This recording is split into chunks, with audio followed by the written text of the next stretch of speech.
there are character issues, don't push. Don't keep on ministering. You won't be fruitful. In the body of Christ, certain wives have given up because probably they feel they haven't gotten the right leadership from their own husbands. We need to learn to know our husbands after the Spirit. I'm telling you, don't quit. Catch Encourage a Pastor every Saturday from 8 p.m. to 9 p.m.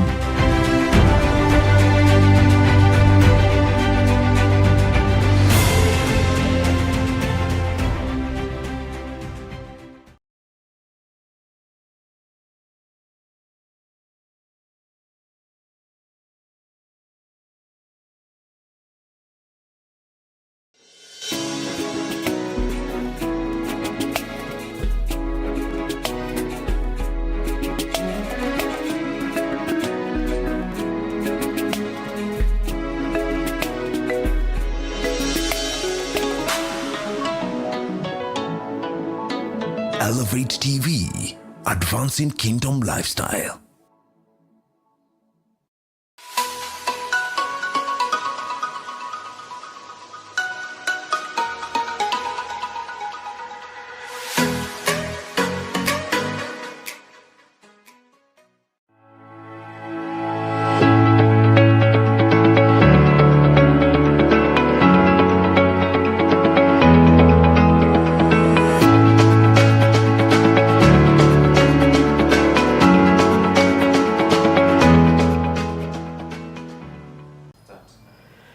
Good morning, ladies and gentlemen, our viewers. This is the Monday Morning Digest. And once again, I'm your host, Godfrey Gichuki, and I'm very, very excited to be back on this show this Monday morning. And as you know very well, it's the beginning of the week. I believe you've had a nice weekend. The year is going very well. I hope you're still pursuing your goals. I hope you're reading. I hope you're preparing to face this wonderful 2025. Today is actually the 13th day of the January, the first month of 2025. And I wish you blessing and grace and success. And as we prepare, to face the rest of the year, today we want to dive into the conversation about the Kenya Certificate of Secondary Education results that are out. They were released last week. And I think today is the first Monday. People are looking at through the windows, and the young people who did the exams, I think they have already gone through the trauma. Those who got very traumatized by those numbers, those who performed so excellently well. I'm sure that you're still enjoying the joy of success and all that, right? So it's a moment of reckoning for both parents and students, and we welcome you to this show. Please, wherever you're watching us from, those of you that are watching us from the social media platform, we ask you to share the links, invite your friends to join us in this conversation. We're going to be looking at your views. We are looking at the managing expectations. That's what we're going to be talking about. And I'm joined this morning on the set by my two good friends, and I'm going to be introducing them shortly, and then we get this conversation underway. All right, so parents, students, learners, everybody that is in the space called education, all of us are. If you are parents, you are in that space, and we want to have a great conversation today. All right, so let's begin with a bit of introduction. Let's start with my immediate left, my friend, Pastor Eric Lumosi. Welcome to the show, and please hold that mic nicely. Look at this camera and welcome our viewers to join us in this conversation. Thank you so much, Pastor Gigi. I'm so grateful to be here this morning for this wonderful discussion.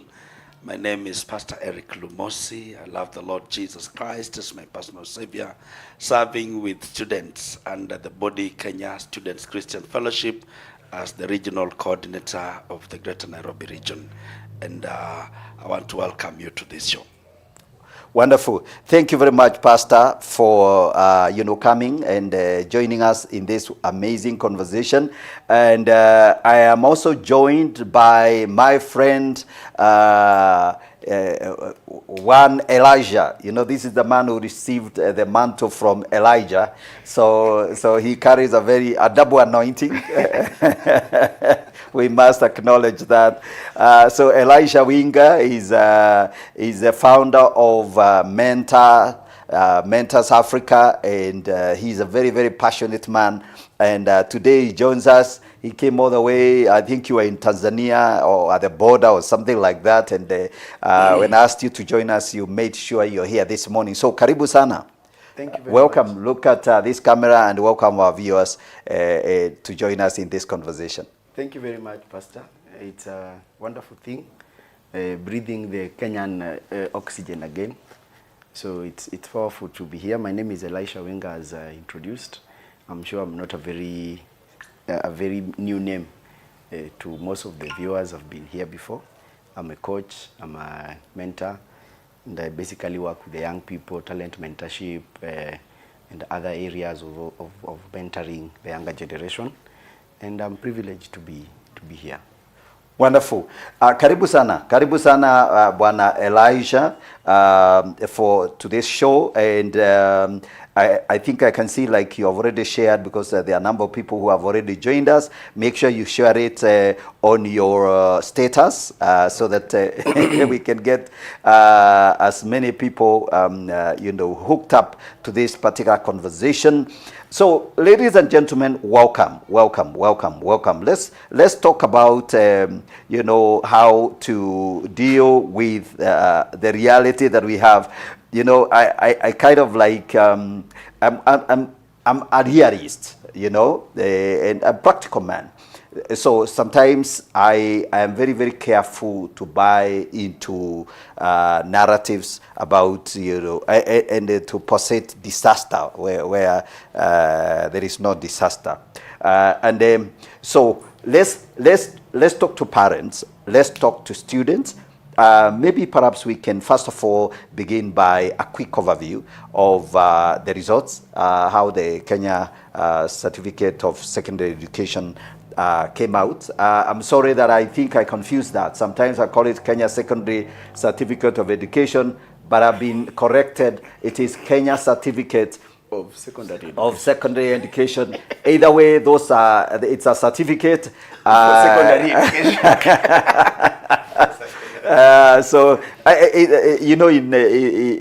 In America they call it a diploma, so the word diploma is not a holy word. It is just a word that talks about a piece of paper, which then shows where you rank in the greater scheme of things. So Elisha, yes, you have some data for us. So how did this come out?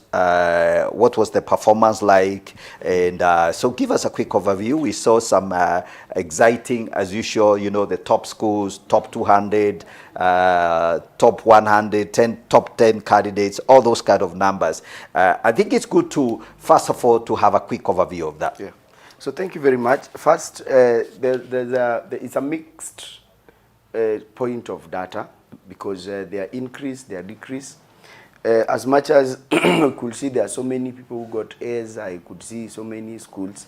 But when you look at it now figuratively, only 25.5% of the total number of these students had a C+ going above, meaning the remaining 75 and below are not qualified to go to university. I'm sure that is not a very good pointer.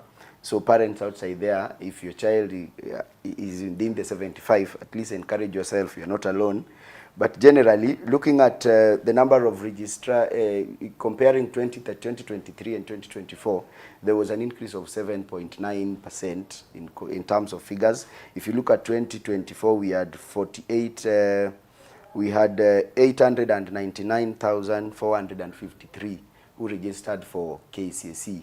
In 2024, we have 962,512. Now, surprisingly, for the first time, we are recording a higher female figures compared to male. we had 483,523 female compared to 481,649 male. That's a difference of about 2,000. Yes, there were a an difference. extra 2,000 female students Yes. compared to the boys. But surprisingly, in terms of now results, we Yeah. had more male scoring A's compared to female, which is around 1,137 male got an A compared to 556 female. Okay, okay. Yes. So when it comes to just the male score, for example, Yes. I mean the A score, far more boys got A's than girls. Yes. Okay, and the difference is like about how many? About This is like a 50%, 556 against 1,157. okay, okay. So okay. that is a big, it's quite It's a big difference, yes. Yes. So if you look at in terms of additionally, 4,904 male candidates and an A minus compared to 2,840 female who scored A minuses. So again, So- if you look at A plain and A minuses, we still have more male. Now, out of 153,334 candidates who sat for the exams, only 79,832 female candidates scored a D. So you look at, for the female, the 157,344 candidates who sat for the exams, the 79,000 female had a D. Coming down. Yes. Compared to how Now, many for men? Yes. In the lower grade, Yeah. 28,271 male candidates scored an E. Okay. So we had 28,000. So you look at, if you look at the numbers, as much as we have At the bottom. at the bottom, Yeah. we have more male compared to female, again, who scored E's. Because So the boys at the bottom, the boys did worse off than the girls. yes, Okay, so the boys didn't do as well. The girls didn't do as well when it top. comes, say, like, for example, the A's. Yes. When you come to the B's, the girls did quite reasonably well. Yeah. So if you are to plot those two curves, Yes. the girls on the A side, Yes. they are slightly fewer. But then once comes to the drop on this other side, boys dropped further down. yes. Okay. So it seems there was a very serious disparity whereby we had the highest, the boys were on top, and then again on the bottom. So the results for boys is not balanced. Yes. Because you look at number of E's for girls again, for female, they are 20,112 compared to 28,221 for male. So that means girls had a balanced, more of a balanced result. Okay, okay. There are not so many A's and there are not so many E's. So they concentrated themselves between the B's and the D pluses. Okay. Are you getting? Yes, yes, yes. Now, female candidate outperformed male candidate in 7 subjects. Now, you see that reflection Okay, because they were balanced. okay. They were within a certain range. So if you do the mean grade, it becomes, you realize that female performed better than the male, whereby they had so many up there and then so many down here. All right. So if you do the average, it goes down. On average, the boys did worse than girls. Yes. Okay, okay. So female performed better in English, Swahili, French, while their male counterparts excel in 23 subjects, including mathematics, biology, chemistry, and physics. Okay. So you can look at now the humanities and maybe languages. Female are better in languages, and I think that's why you can see there are so many female journalists compared to men. Now, again, in terms of counties, it's surprisingly that counties like Garissa counted, they registered a higher proportion of male candidates with 62%, followed by Mandera, Wajir, Turkana, and Samburu counties. Okay. So those counties had more male candidates than female. The girls are still lagging behind Yes. in those particular counties. Maybe there are cultural challenges associated with that, and maybe even early marriage, girls dropping off. Yes. Maybe parents not being very keen on educating On their educating girls, the girls and stuff because like of some of those cultural, dynamics. Yes. So yeah, so that comes out. You see, you know, Elisha. Sorry, I'm jumping into this. When it comes to statistics, I really just get excited. That's where my life is, and you can see that. The reason why I like these numbers, because they actually also reveal underlying dynamics of the country. Numbers don't lie, so it's not a secret that certain cultural and even a sense of remoteness. Obviously, we know the counties perhaps that are performed poorer candidates, counties where people more remote, away from the center of the action here in the city. So that is just kind of like that's the way the numbers lay out. Yes. Which then means that as policies are being adjusted, people have to bear that in mind. There are certain communities that are disadvantages, and even within those general communities that are disadvantaged, certain genders are more disadvantaged than others, and the intervention should be designed. And actually, if you look at the results in terms of even the performance of the female compared to male, for a long time we've had so many people about female empowerment, women empowerment, girl child, girl child, girl child. And now you can see it reflecting even in the outcome of results. And that prompts something that we also need to focus now on the boy child. Because if you look at the society around now, the boy child are so much under a lot of pressure, there's a lot of trauma, and there is a need for us to begin looking at the boy child, because you can see it even in the results. We have them, a number of them performing high, and then a big chunk of them are down there. Okay. So, okay. Yeah, we are going to revisit that. So those I love the numbers. We will still keep coming back to the numbers. Let's bring Pastor Eric Lumosi into the scene. Eric, of course, you are pastor. You are also involved in the Kenya Student Christian Fellowship.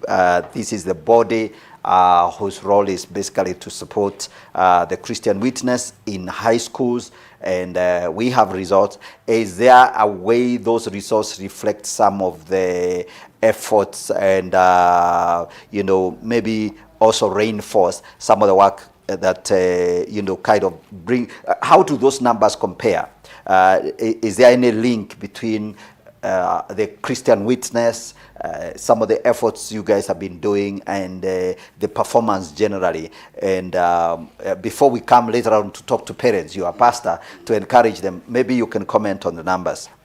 Yeah, actually, when it comes to how much that the students performed in relation to their conviction, godly conviction, even for them that were interviewed, they will tell you that above the preparations that happened with the teachers, with the parents, and all the materials, resources that they had, that God played a key role in their performing better. All right.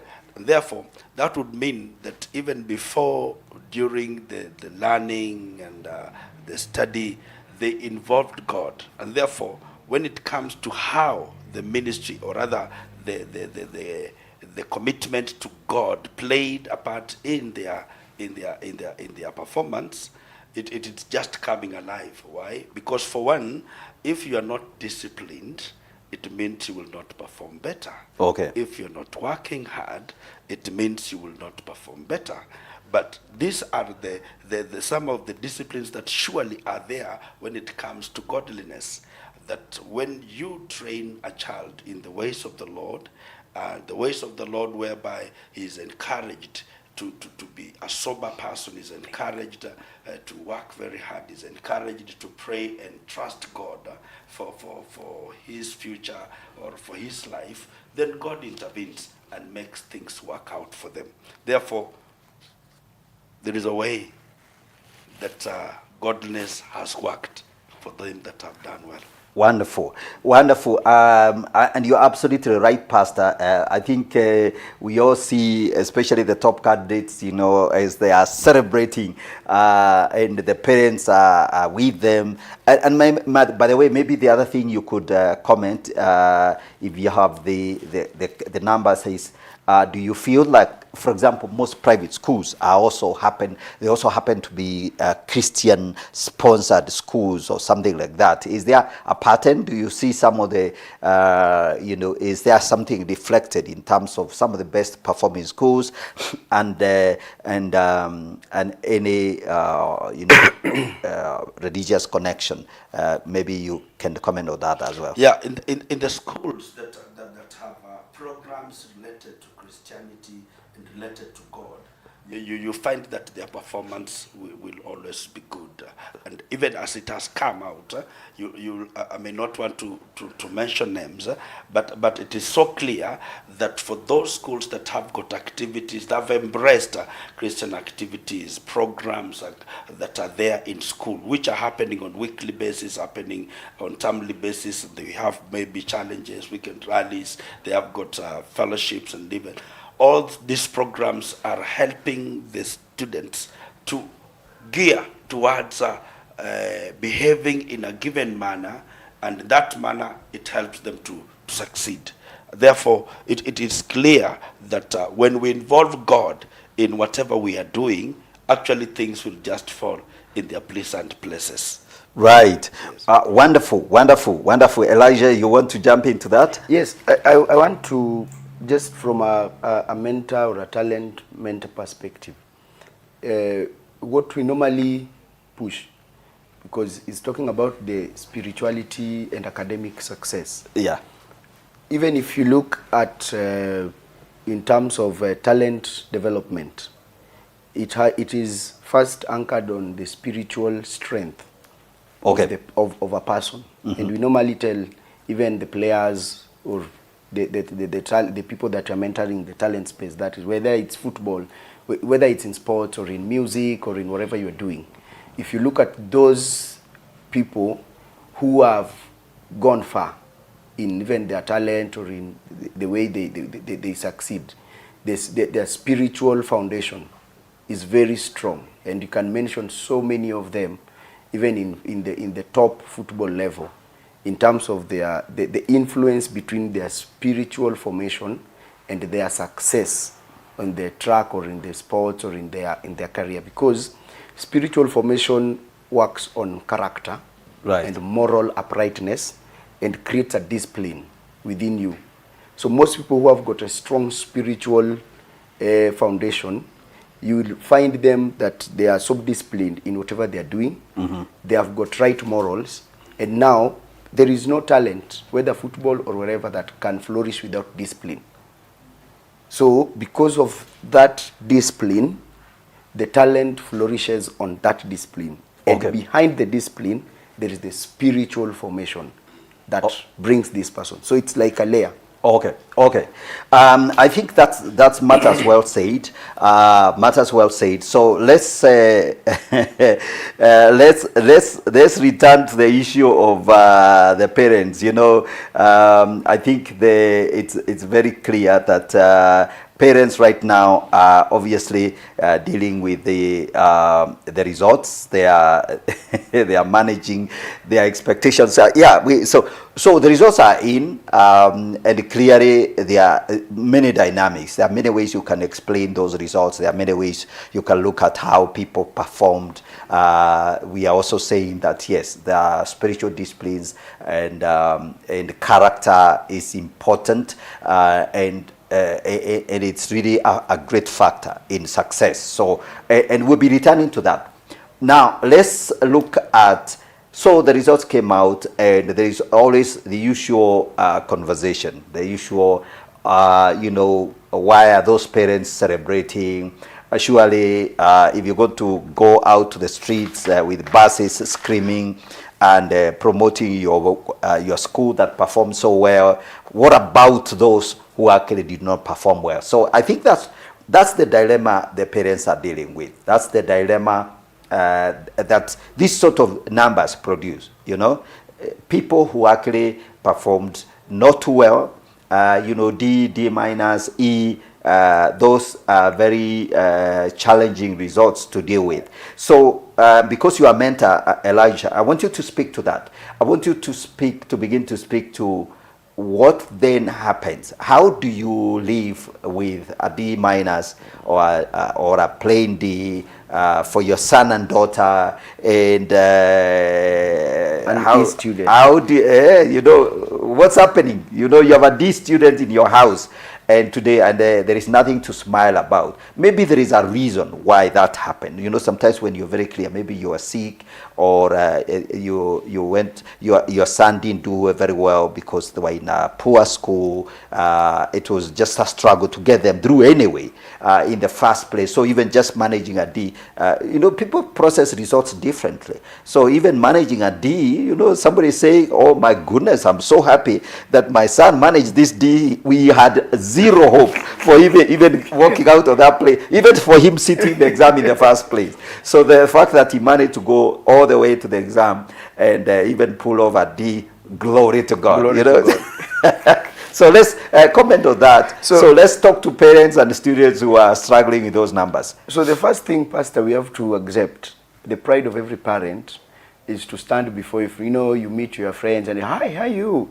My son had an A, and oh, mine had a B plus. And so how did your son, especially for fathers, you feel like mine, something like that." There is that lack of pride in the child, and I can tell you, there are some parents or even some students that have never recovered from their KCSE results. Okay. And I think that's why even the ministry is moving from this results competitive approach to a competence based, where the child is graded based on what they are good at. The fact that your child did not get the expected grade does not make your child less. No, they got expected. The E, expected. So the first thing as a parent is or even as a student, the most important thing is you have to come to terms with whatever you have achieved. Mm-hmm. That is the most important thing. And you have to stay positive, because whether you like it or you hate it, that is the reality. This child has gotten those results, whether you like the results or you don't like them. So the first thing, you have to help this child first accept it. Or as a parent, you have to accept that this is the situation. Then secondly, once you've accepted it, you have to stay positive. Look at things from not a half full glass to, from a half empty glass to a half full glass. Don't look at your child from the academic failure alone. He may have failed in the exams, but he's a good musician, he's a good footballer, he's a good in something else. Are you getting? Is he passionate about other things? So look at, yes, the KCSE, it's not only about the result, it's about that certificate. Getting that certificate is a show that I appreciate this child that he was able to run through to the end and got a certificate. Right. It's not about that result. We've seen many people who got E's and later turned up to be so useful because of the other side of them. But the certificate is more important because it will show that this child ran the race to the end and he had the papers. So just see, like, one, this is the truth. We need this certificate now to step on to the next level. Then once we've accepted and look at it from the positive, have a conversation with this child and discuss it. So what's the next plan? What are your plans? This is the situation. How do we mitigate forward? Wonderful, wonderful. Thank you so much, Elijah. And I really think that this is an amazing conversation, a very, very needed conversation. Parents, those of you that are really processing this particular, results and wondering what will happen, I believe that the Lord will come through for you. It's never too late. You still have, the year ahead of you. And by the way, these results, for a 17, 18-year-old young man or woman, does not mean your destiny. It's not the end of your life. Really, you're only 18, so, and you have very many years to live. You can course correct. Yeah. you can course correct. It's like an airplane. If you are moving in the wrong direction and the weatherman tells you, no, you're now headed to the hills, you can actually change course. Actually, to say something, the results as a child, as a student, it's a point of view to reflect how you have been living your first 18 years. Yes. And come to a point and say, okay, so this is the outcome of my decisions in the last 18 years, or 17 or 16. All right. So here is where we are. We are at a junction. I have to stop, I have to think, I have to make a U-turn. Absolutely. And thank you very much, Mase Duta. Mr. Eric Lumosi, my head teacher, primary school, Guardian, I think a guardian, much respect and love. Gentiana. Oh, right. Gentiana is what now? Oh, it's a school. All right. I love it. It's the name of someone. Thank you very much, Nancy Duta, for joining us in this conversation. I'm made to understand we need to go for a short break, and then we'll come back to this conversation. Yes, there is a very huge conversation. Join us. Let's know what you think. And I believe that the exam results, that scoring the expectation, is not the end of your life. It's a quick assessment of where you stand, and I think we can boldly look at that, review, have a real good reflection. Then you can say, yeah, this is where I am, but I have 70 or 90 years ahead of my life if you're going to live beyond 100. So you can course correct, and so your life is not come to an end. It's just a serious assessment, but we'll come back to that. So let's take a short break, and we come back to this conversation. Don't go away. Thank you.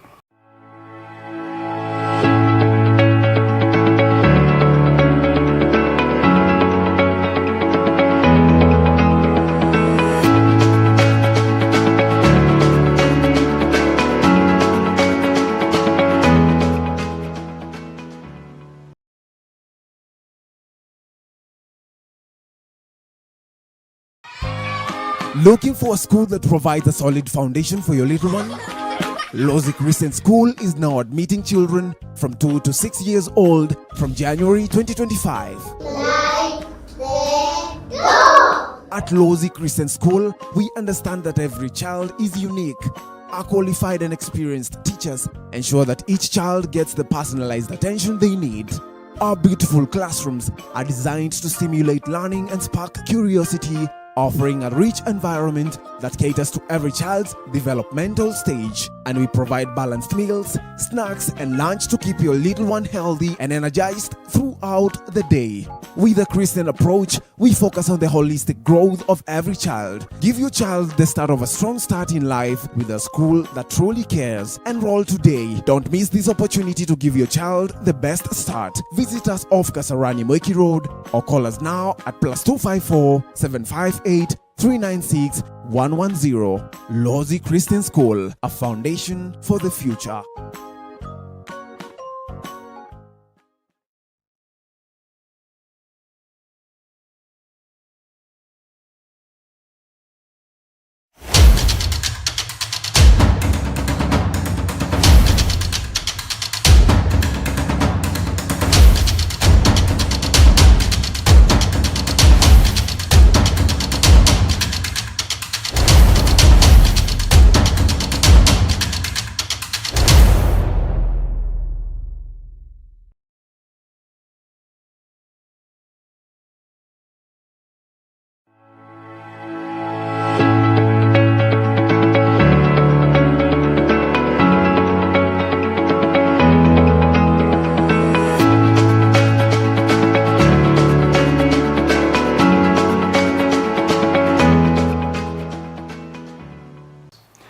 All right, welcome back. This is the Monday Morning Digest. We are talking about the Kenya Certificate of Secondary Education exam results, and the action, how to manage expectations. That's what we're talking about here. And I have on the set my friend Elisha Winga. He's the founder of Mentors Africa. He's very, very passionate about mentoring young people, their talents, their skills, their career. And we're going to be talking about actually career guidance shortly. I'm also joined by Pastor Eric Lumosi. He works for the Kenya Christian student Kenya Students Christian Fellowship, KSCF, Nairobi region. He's part of the team that helps.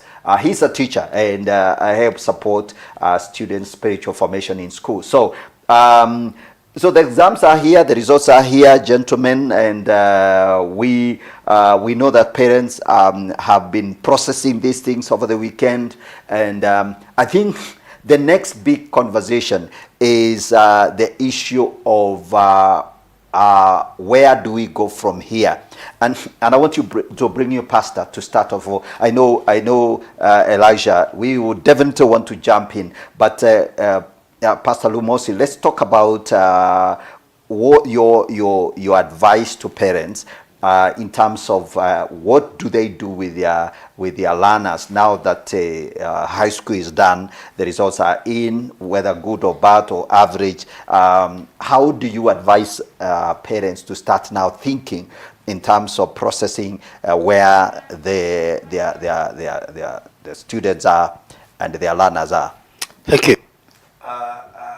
As it is, we have got a mixture of them that have performed so well, and therefore they are celebrating, and indeed they should celebrate the outcome of their hard work. Right. Because they worked for it, and now that it has come, there is need for them to celebrate. Right. And therefore, the parents can choose to take them for a holiday, throw a party for them, do something that will excite them and even motivate them. That when you work hard and you earn, the outcome becomes good. There is a benefit that comes along with it. There is something good that comes along with what you have done. So therefore, for those that have done so well, there is need to do that. I want to remember a friend of mine who had a girl that had just done her KCSE a few years ago. And when he went to collect her, for the first time he booked her plane to bring her to Nairobi. Something that had never happened before. So that was a celebration, not entirely because of the exam, but even after finishing. That is also another milestone, because again we have got those that may not have finished that schooling, that Form 4, but we have got those that started and have finally come to the very end of it. So the celebration here is either two way. You are celebrating an achievement of having done the whole course of the 4 years, but again, even for having achieved the goals of what you so wanted when you were in class. For those that have not performed well, that is not the end of the story. That's not the end of the world. The Swahilis will put it this way: kuvunjika kwa mwiko sio mwisho wa kupika ugali. Right. That ugali will always be eaten.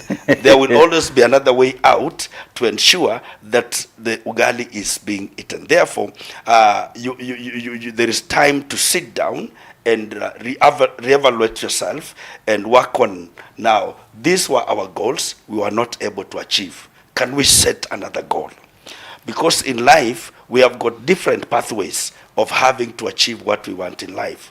There are those people that were not able to get the grade, take them to the university, but if the PhD is the end result, you can still achieve it by using another pathway. Yes. Start a course from a certificate level, proceed it to the diploma, then eventually degree, and you will still manage to go to where you have wanted to be. Yes. The other person will go to begin at the diploma level. Another person will go, for those that have achieved, they'll go to the university and begin it at degree level.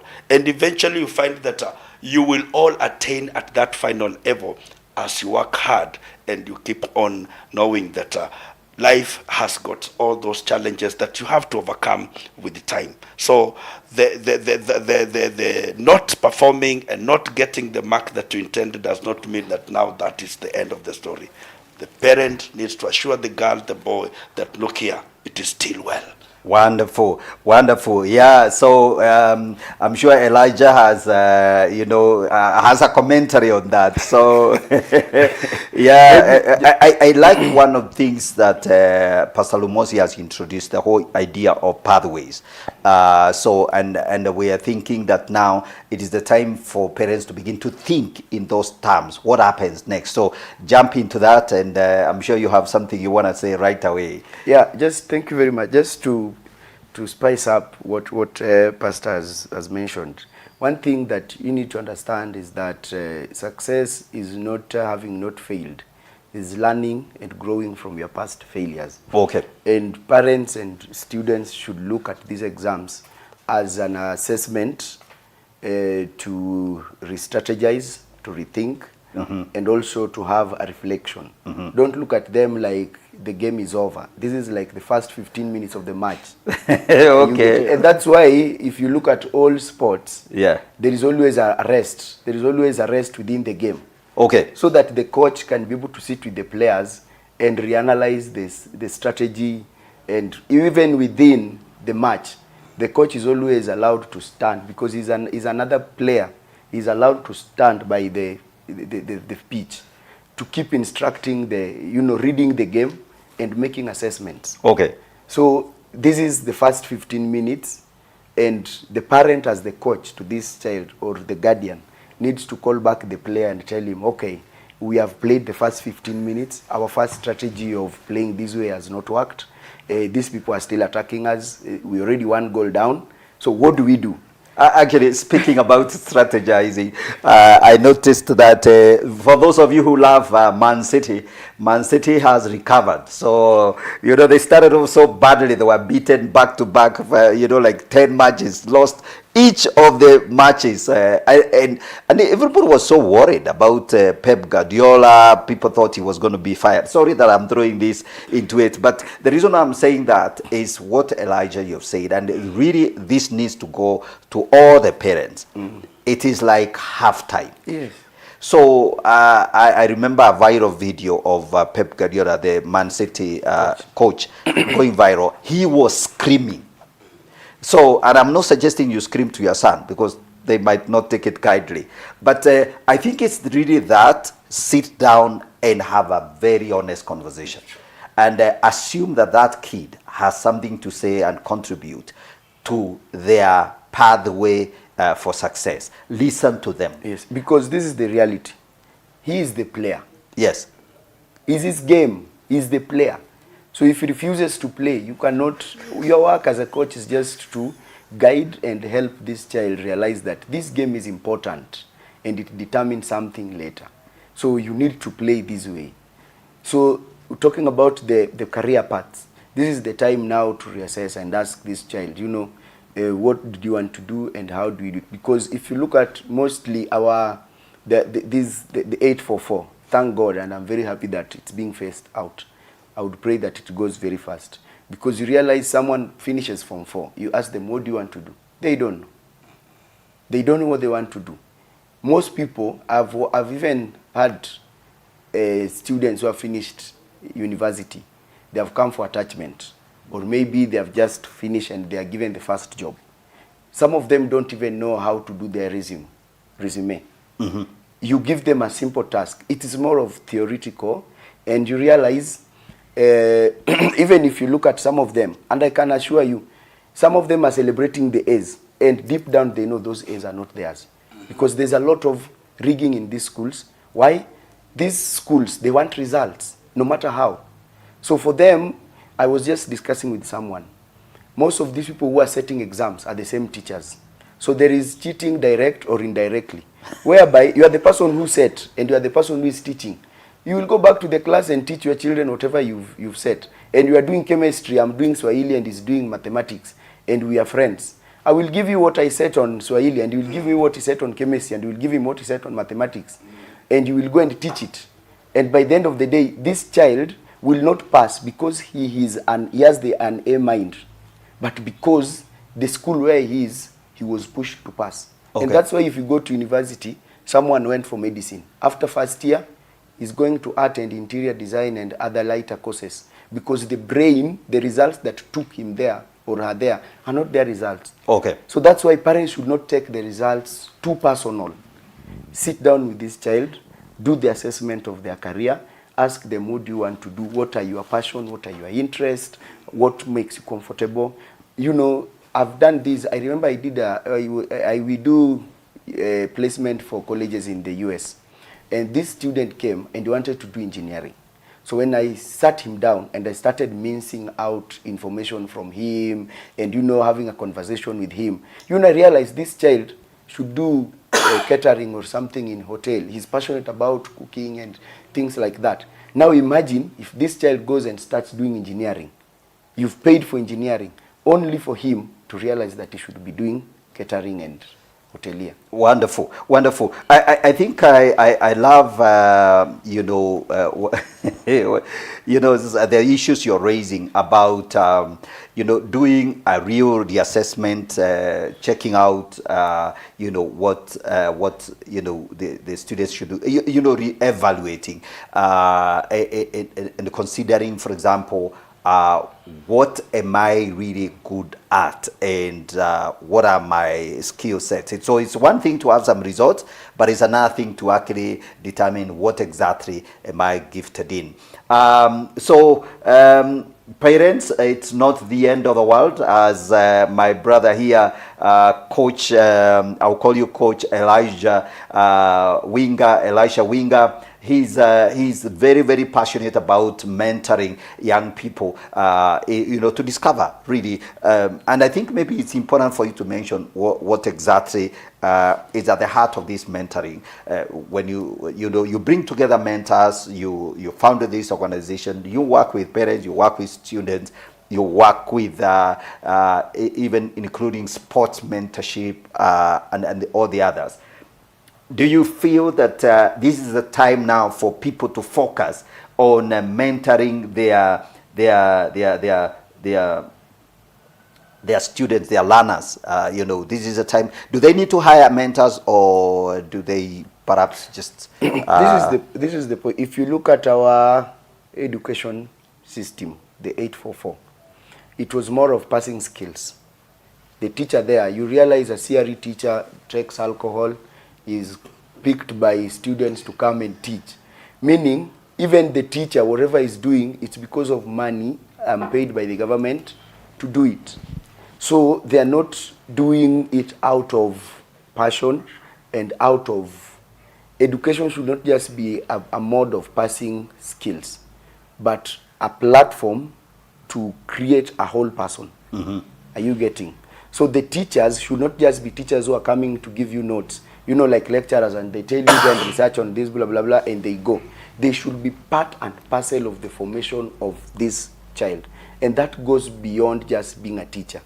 It needs someone who is called, someone who is dedicated, who is passionate about this. And again, you realize parents also. So if you look at the CBC structure, mm-hmm. it places even teachers. The teachers are going back for reassessment and reevaluation to see, are you teaching chemistry because you studied it, or you're passionate about it? And if you, yes, and parents, most parents have been, the formal education is dump the child in a school, provide everything they want. There is nothing that connects these parents to the children. Sometimes, I remember sometime we were doing a conversation, a talk with a child.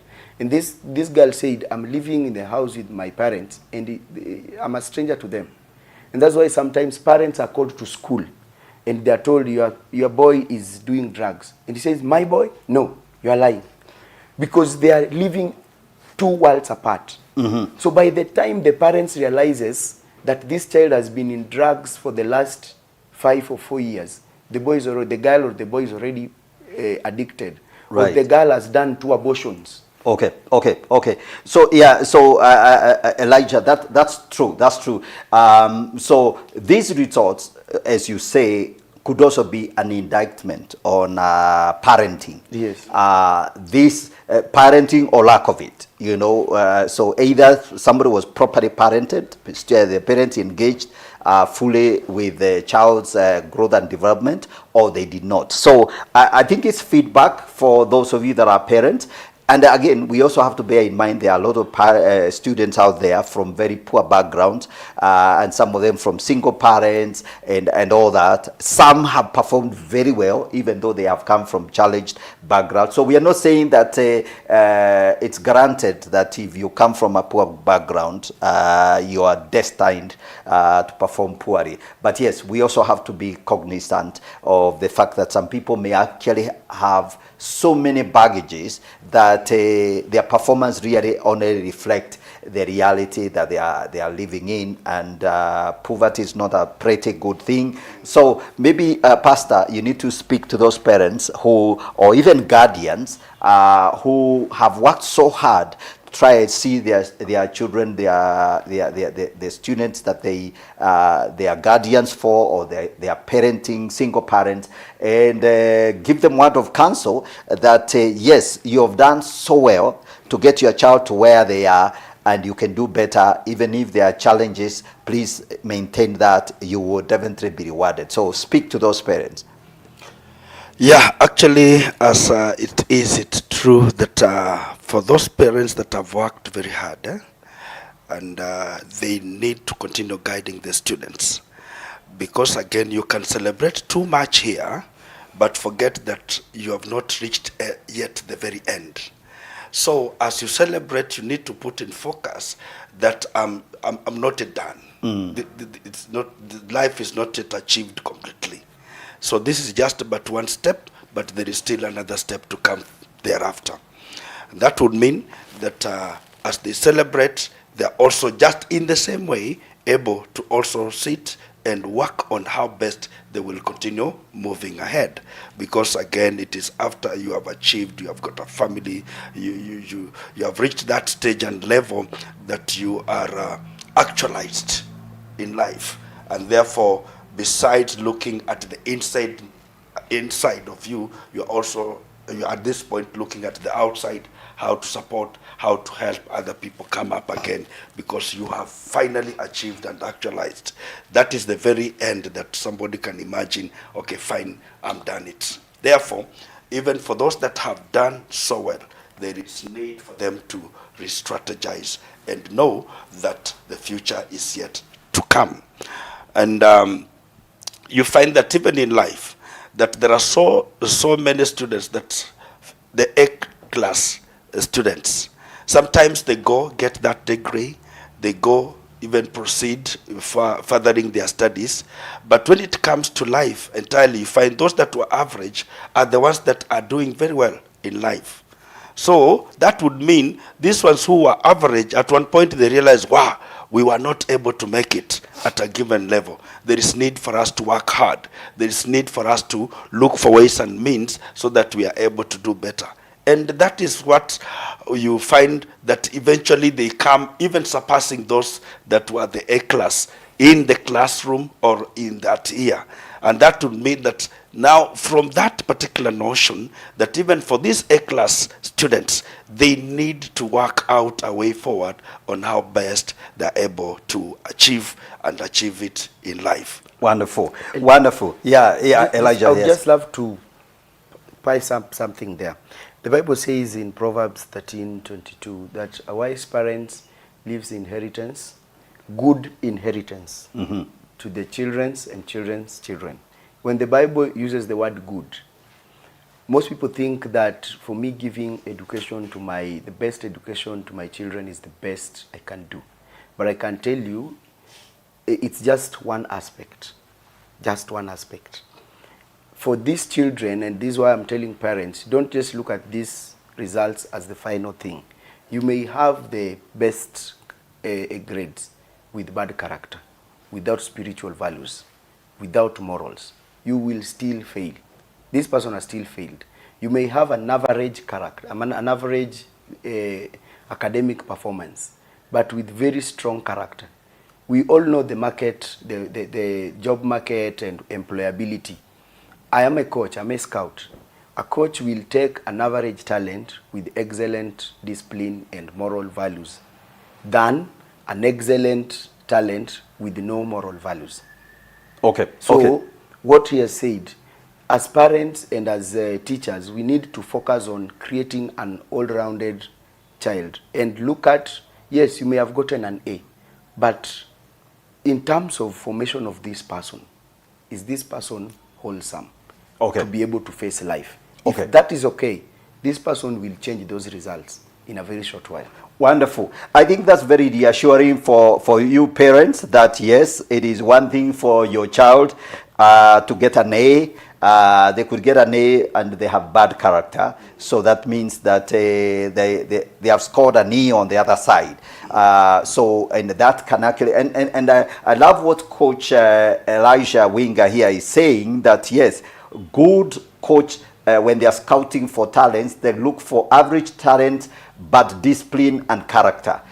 Instead of going for the top talent, but no character. So they look at the whole. They even think that you can train for those excellent performance if you have the right character. So that's very, very reassuring for their parents.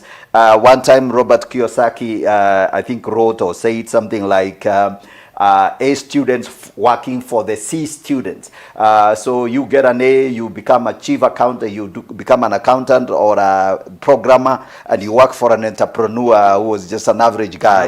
And he bought the company. So yeah, so the pathways are different. So no one is truly a failure. I think the work is not done. There is still so much to be done. This is only the beginning. It is like halftime, like Elijah said. It is halftime, and it's time to evaluate and then lay out a strategy for the future. So that's very, very good. And Pastor, you know, Eric, maybe we also need to, maybe you can comment on the issue of character, because you come from the Kenya Christian Fellowship. Obviously, that's your area, building virtue, building character. How important is that in predicting the future success of the learners? Yeah, building character is what will make a person become better even in life. And as Elisha puts it, you may work so hard academically and achieve the highest grades that you may want, but if the character is bad, this character is the one that will bring that high mark down. You may have done so well even in the various talents that you have, but again, because of the character, all that you have achieved will crumble down to zero because of the character. Therefore, there is need for character to be inculcated in our children right from home, when they are in school, and even when they are outside. That the aspect of character is modeled time after time. And this takes up even as parents being role models, because again, if they don't find that the parent here has a good moral standings, of course, even the kids will follow that direction. You have got a drunkard parent, a careless parent who does not even care about responsibilities and things like that. These are the characters that this kid is learning from the homestead. Maybe in school, he talked of a teacher having been brought in class because he had taken too much alcohol. Again, you see, that will not help this particular kid. Therefore, there is need for all the institutions and for our homes to ensure that we are setting good examples, good precedents for our children, so that they are able to pick up on them, and we continue training them over time so that they are able to pick up on the best. Giving examples, biblically we have got Joseph, for example, a man that does not, even with an opportunity to commit adultery, he doesn't go that direction. Why? Because he has learned that it's not the best, and how can he mess up with his God? And therefore he chooses to keep himself pure and holy, because that is what is able to help him. And you see, eventually, because of that, God is able to elevate him even further, higher than he expected in life. Wonderful, wonderful. Yeah, that's very, very important. So character is key.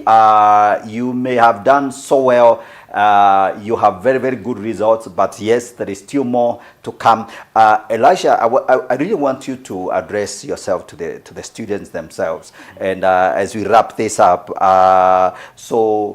you know, there are those students that may be listening to us right now, and at whatever stage they are. They have the results. They know where they stand. And maybe they need to hear from a coach like you, the counsel you have in a very summarized form. What would you tell a student holding whatever results they have in their hands? What do you tell them they should do, even in this very early moment of reasoning with those results, and how should their mindset be like going forward, so that then they can actually not become stuck, but actually find a pathway forward? Okay. Thank you very much. But just before I make that comment, Eric mentioned something on the example of Joseph. If you also look at the example of Daniel, Shadrach, Meshach, and Abednego, these guys have got the opportunity. But what really kept them at this particular moment was the foundation they had of, you know, they were introduced to their God, and they say, we cannot do this. Not because we don't want, but because our God does not agree with this. So to young people, sometimes that's why spiritual formation is very important. And I tell parents and even churches, the children ministry is very, very important, because it will form a person that will, even if you want to handle corruption and whatever, will create a generation that is corruption free, not because you don't want to be corrupt, but because your belief contradicts it. So that's very important. Now, to the students who are holding your results, I want to tell you there is no bad results in life. All results are good. It's just a point for you to reflect, and it's an indication, it's an evaluation. I'll call it, it's an evaluation for you to sit down with yourself in a room and ask yourself, how have I been doing these few years that I have lived so far, and what can I do to either maintain this or change this? Because the decision that you will make now, again after 4 or 5 years, there will be another assessment. And finally, as you continue in life, life will continue giving you assessments, and you will realize if you are either continuing to make right decisions or you are making wrong decisions. If you take them bitterly and get annoyed and whatever, the results will still come back. But if you take them positively, sit back with yourself, do a self-assessment, a self-evaluation, accept the results, I can assure you in the next 2, 3, 4 years, we'll be talking a different result. To the parents, support those children and help them discover. The Bible says that as a parent, we should raise them in the way they should grow. So there is a way God expects a child to grow. So yours as a parent is to help them discover it and inspire them to go that direction. Wonderful, wonderful. Pastor, I also want to give you, like as you can tell, our time is running out. I want to give you maybe also a minute or so to speak to parents, to students. We want our message to their learners out there. How they should then process the next set of actions that they are going to take. I know it's overstating it, but it's important. They want to hear from you. You work with hundreds of students, so you meet them every day, and you're very, very familiar with the life of the students. So speak to them once of counsel in 1 minute. Wow. In the book of 1 Thessalonians 5, verses 16, 17, 18, I'll just read a portion of it that says, "Give thanks in all circumstances, for this is God's will for you in Christ Jesus." That this is what I have received. I have an opportunity to thank God, who is in a position to catapult me even to another level. No grumbling, no complaint, no feeling bad. Give thanks at this moment. Number 2, take time to even seek counsel. That this is where I am. What do you think I'm able to offer for myself and later on? Seek for advice so that you are able to be aligned properly in the direction that you are supposed to pick and run with. And number 3, let's continue embracing the God. At all times, praying and listening. God is in a position to release and deposit in us the direction of where he would want us to take even later on in life. Therefore, embracing godliness, praying and reading the word of God, God is going to help you even stand out to a position whereby he created you for, because he is the one that has got a good plan for you. And therefore, when you seek him, that is when you get to know which plans that he has for you. So embrace God, godliness, go to church, read the word of God, pray, and all shall be well for you. Wonderful, wonderful. As we wrap up, indeed, we have given counsel, we've commented and given counsel to parents, and Pastor Eric here talking to the students and reassuring them to focus on Jesus, focus on God, take your life seriously. And mine is just to thank you and to assure you that yes, this is not the end of the story. It's just a kind of a point of reflection. And I believe that the Lord has many, many wonderful opportunities for you ahead. So don't give up, and don't jump into conclusions. Make a fair assessment of yourself. This is only the beginning of life. You have very many years ahead of yourself. So this is the time just to reflect and know that you have a bright future. And talk to a coach, find somebody who can mentor you. Take time to reflect, take time to rejoice, take time to even revisit some of your teachers and have a conversation. Be bold and confront the reality, and I believe the Lord will bless you. So, sorry for that. So that's all we had for you this particular Monday morning digest, and we've run out of time, so we'll see you another day, same time, Monday, every Monday. I hope to bring students themselves to come on this show and maybe talk to the rest of their students, colleagues, and then we can enrich this conversation. So have a very good day. God bless you so much. Thank you, gentlemen, Elisha and Pastor Eric, for coming on the show. God bless you, and see you next time. Thank you very much. See you.